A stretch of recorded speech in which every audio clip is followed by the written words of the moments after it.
doggy.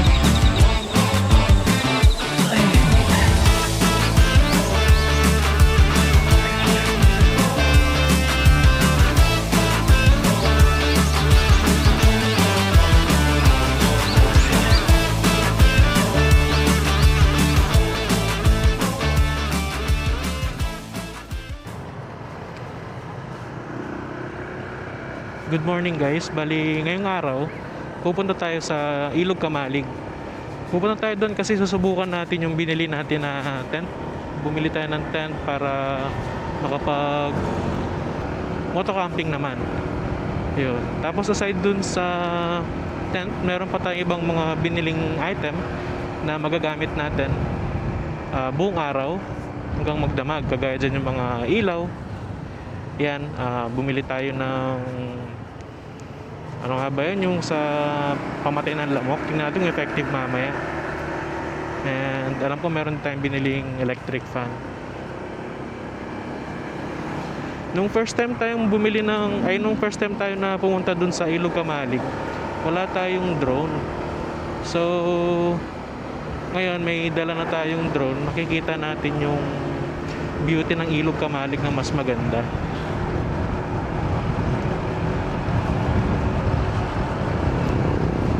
Sana nga pala hindi pa masyadong maraming tao, no? Kasi ano ngayon, Sabado. Pag weekends na ganyan, feeling ko maraming taong kakamping. Feeling ko lang naman kasi first time pa lang namin magka-camping yan eh. So ngayon maraming tayong matatry na first.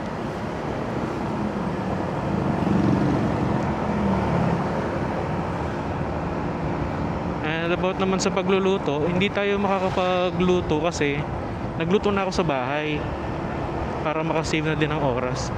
Kasi by the way, hindi lang pala tayo ang pupunta doon, meron tayong mga ibang kasama din, hindi lang tayo ang nandun, kaya nagmamadali din tayo sa oras. It's 10 AM na pala.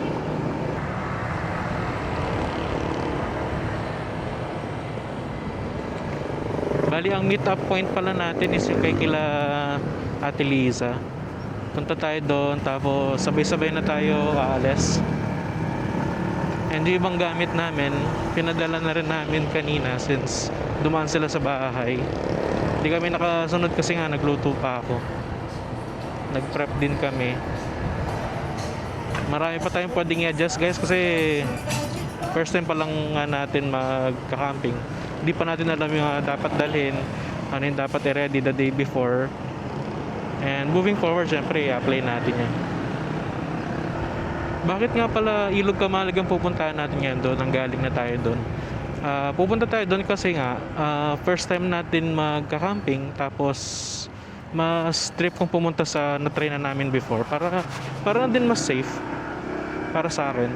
Kasi nga galing na rin tayo doon eh. And magta-try tayo ng first time camping. So mas okay sa akin yung napuntahan na. Yung na-try na ba? Parang ganun.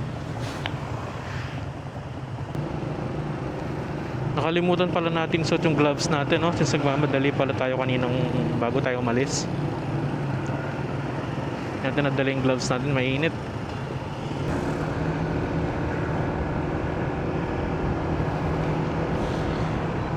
Nako, delikado niya na.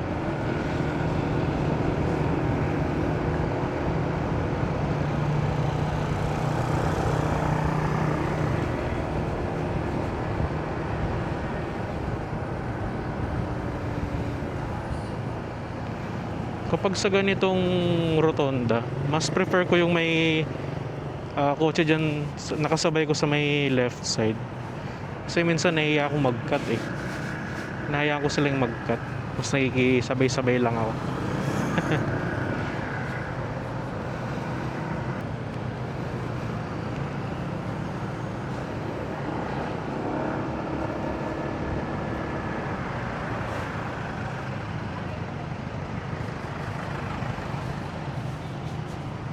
Ayun.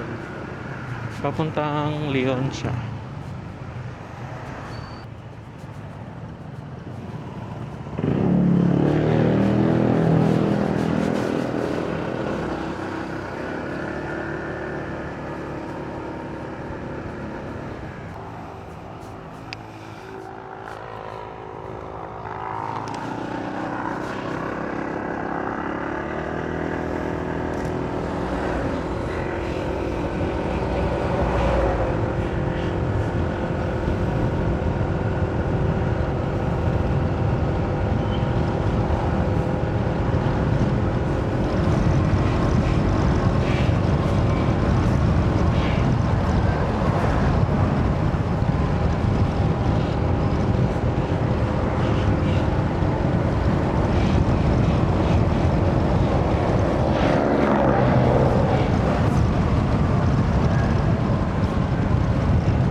Ganda naman dito.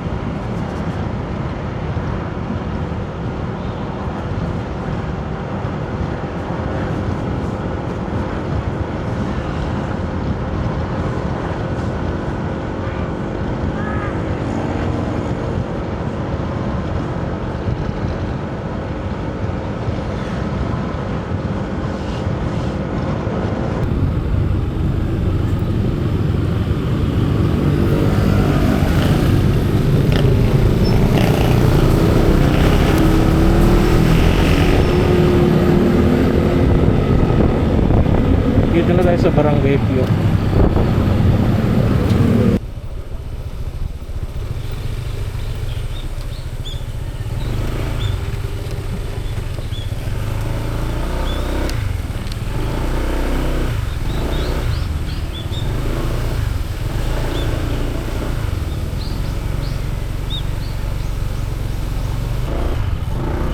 Nunta ka na ko eh.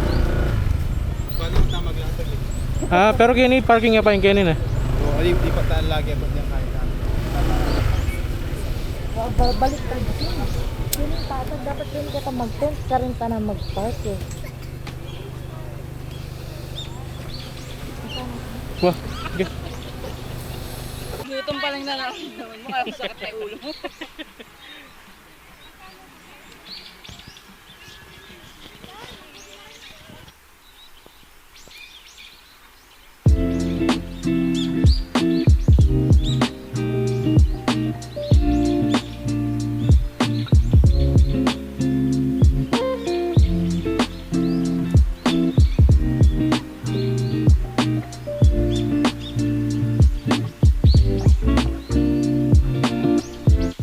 Dito ngayon namataan natin si Tatay Situ.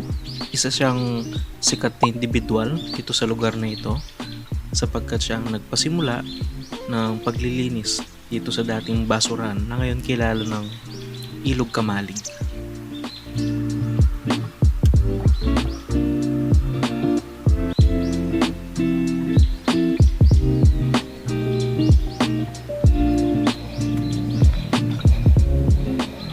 Ayan siya guys, kapag ka nabuo siya, kaya yung tsura niya.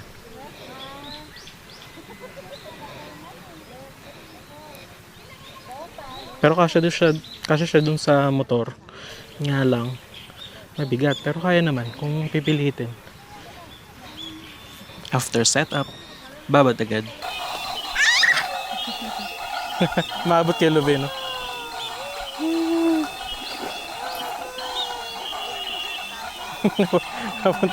Punta na kay ate niya. Sama daw si ate, picture daw tayo. Gusto mo na, magas ka, dali. Wala tuloy. Oh. Huwag mo naman. Siya lang ang ano. Oh. Pag nag-enjoy ka, mabilis lang talaga yung oras. Ngayon magagabi na agad.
Ayan yung tent natin guys.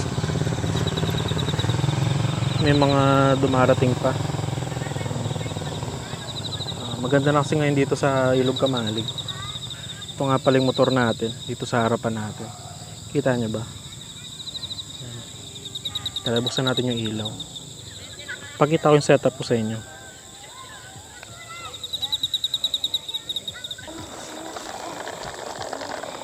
Ayan. Yung fairy light, ganyan yung pagkakalagay ko kasi para yung mga dumadaan hindi sila matakid or what. Yan kasi oh, ito yung daan natin, dire-diretso yun doon. Ayan. Sama-sama na kami rito. Paikot natin. Dito nga hindi ko na na-videoan yung loob ng tent namin kasi nga nandun si Mil sa loob at inaayos pa lang niya yun dun sa may tulugan namin banda. Tapos ito yung ilog sa tabi lang natin.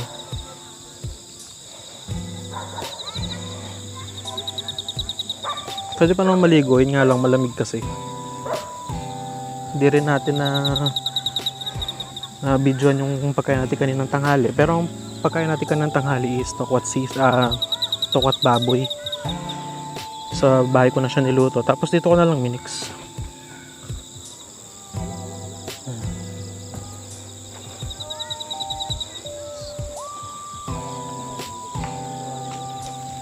Ito yung ulam natin for tonight.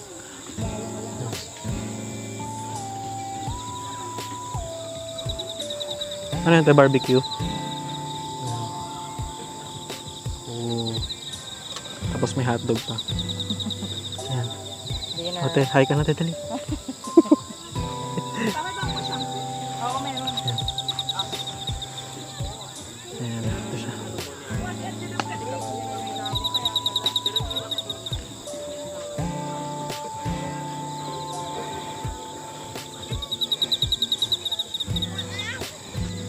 Naglagay si kuya dito ng ilaw kasi yung mga gustong mag-swimming mamaya, pwede sila mag-swimming. Ayan, ang ganda, diba? Nagamit ni Tita mo, Mitch. Ito, ilawan na lang kita dyan.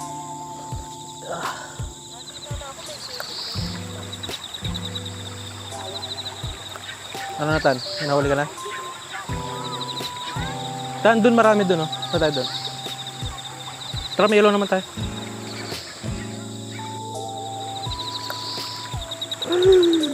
Meron. Wala kang paglagyan.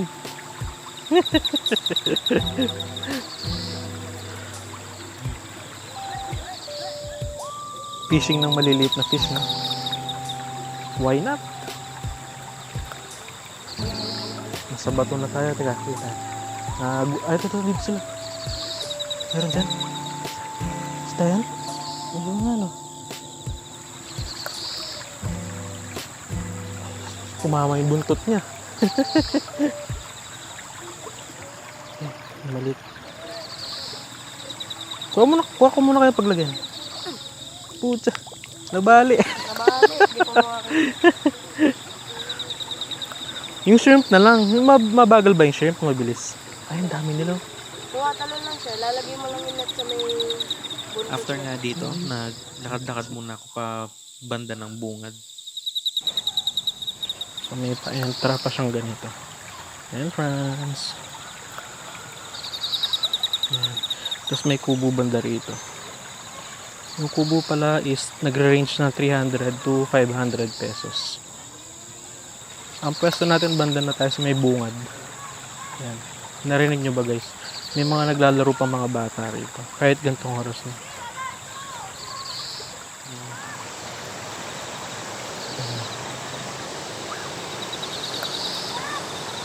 Kita nyo ba, guys?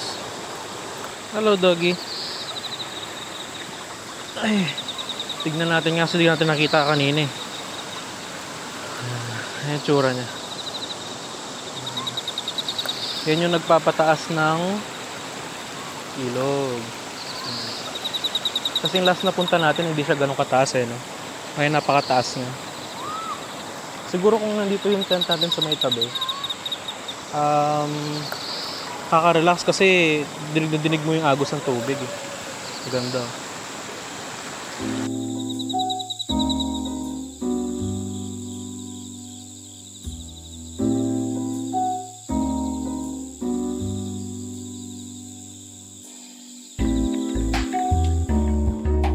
After kumain, natulog, at gumising na maaga. Tignan nyo guys, naabutan natin yung sunrise. Oh. Gising tayo ng maaga. Technically, hindi talaga ako nakatulog. Kaya nagising tayo ng maaga. Pero, sulit naman. Look at the view. Diba? Napakaganda. Iliparan natin ang drone para makita natin.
Pagkatapos nga namin magalmusal at magkape, nakausap namin si Tatay Sito. Ayon kay Tatay Sito, sinimulan niya ang pag-develop ng Ilog Kamalig noong panahon ng pandemic. Maraming nainggit, maraming tumutol, at may ilan pang gustong gawing quarry ang lugar na ito. Pero nanatili siyang matatag at ipinagpatuloy ang kanyang nasimulan. Sa paglipas ng panahon, dumami ang mga bumibisita at unti-unting nakita ng iba ang tunay na halaga ng lugar. Tinawag niya itong Ilog Kamalig dahil dito nakatayo ang isang kamalig o kubo. Ang lagayan ng palay na minsan ding nagsisilbing silungan kapag kinakailangan. Ayon din kay Tatay Sito, siya ay no read no write. Marami ang nagsamantala sa kanyang kabaitan. Ngunit sa kagustuhang makatulong sa kanyang pamilya, komunidad, at sa mga katutubo, hindi siya sumuko. Ipinagpatuloy niya ang adhikaing ito hanggang sa may mga taong nakiisa, umalalay, at tumulong upang mapalago ang lugar sa pamamagitan ng cleanup drives, pagbabantay, at masinop na pagpapanatili ng kalinisan. Sa ngayon, nananatiling malinis, maayos, at bukas ang Ilog Kamalig para sa lahat. Wala itong entrance fee. Donation lamang ang kusang tinatanggap ni Tatay Sito. Sa lahat ng nakapanood nito, naway mabigyan ninyo ng pagkakataong bisitahin at suportahan ang nasimula ni Tatay Sito.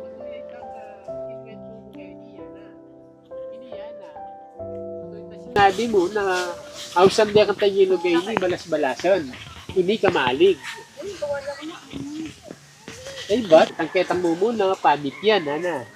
Kanyada kalya ba ito awsan da pamit yan. Karela mani tireng dem tengari na mamalupa lulo karen ba to. Dakal niya makasali ko talaga hiporat sa likupin. Para ka na ako nung babasi kay hiporat karen. Kaya sa sakupan ng Pampanga maswerte kami taga-porak. Kasi mo muna takal kami balas. Tingkay pong ilog. Di kami gilong, di kami bundok, at di kami magbaha. Alang magbaha kay Porak. At kitang kita kin bundok, di nga kung kasi ka rin baluga, di kayo mamaligwa. Tatanggingal to, kilala yan. Hanapin kasanting bab kasi yung balo ko muking porak talaga, purakay. Di palang makanining lugar kayo. Dahil kami mga santingan lugar. Kanya, yako, maswelo ko, na Japan dakala pagsubok, dakala babati ko, so babasibas ka na ako, maswelo ko. Hindi alam kong basketball. Putang biyasa ka, ano ka kagugwardya kayo? Wapin po. Ano ka kagugwardya? Kaya gusto nga kabiyasa, dilumda ka, hita ka magpasin. Pero gusto biyasa ka, maka-spot ka. Ila yan. Mabatenda ka, para ka makagawa. Dati ko bang Aldong makasara? Kaya ning Ilog Kamalig? Aldo makabuklat. Pero weekdays tayo, wala pa siya ng tao po eh. Wanya rin ang pupunta ka, Weekdays. burihin na kal. Pangilagang din taon, Biyernes, Sabado, dito. Ito yung number ni Tatay Sito, guys. Kung gusto nyong magpa-reserve, ayan. Gusto nyong pumunta, available naman tong Ilog Kamalig 24/7.